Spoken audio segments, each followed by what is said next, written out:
Кәсіптің түбі нәсіп деп қазағым бекер айтпаған. Тігіншілік өнерде қазақтың бағы қайтпаған. Сол өнерді қанда бар, ізденіп мен де үйрендім.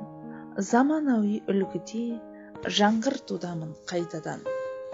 Ыбырай ата үмітін түбінде бір ақтармын. Шәкірт болса ілесер, оларды да жақтармын. Қазақтың бағзы өнерін түрлендіріп жаңартып, күллі әлемнің алдында мақтанармын, мақтармын. Бекзат ханым, айтыңызшы, осы кәсіпке келуіңізге кім түрткі болды? Бұл кәсіпке дейсің бе? Кәсіпке келуіме себепкер болған менің ұстазым болатын. Ұстазы жақсының ұстаны жақсы демекші. Ұстаздан алған білімімнің арқасында осы кәсіпті бастадым.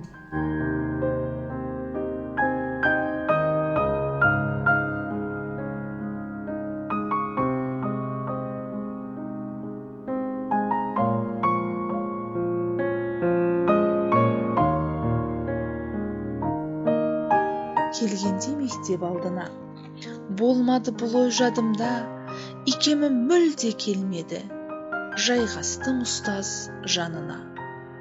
Ұстадым еңбек құралын, білмеймін қалай ұғамын. Ұстаздан алған тілімді еске алып жиі тұрамын. Қызықпадым бұл іске мен әуелде, көтере алмай тігіншілік жүгінде. Мәнсін біліп іс қылсаң, қамалды да аларсың. Қарекетпен шырағым, тастан сарай саларсың. Деп ұстазым батасын берді қол жайып. Жолың болсын қарағым, кәсіптен нан табарсың. Әрі қарай дөңгелетіп шыңдалдым, елге сыйлы кәсіпкермін бүгінде.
Ұстазы болса бойында бар талапты, шәкірті болар әрқашанда талантты. Ұстаздарға жаудырамыз мың алғыс, ұлы істің бәрі ұстаздан тарапты. Ұлылықтың жолында ұстаз тұрар алдында, ұлық ұстаз сөздерін ескерусіз қалдырма. Қандай асу белестер алдыңызда тұрса да, жігеріңді жаныштап, жалқаулықты болдырма.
Ой.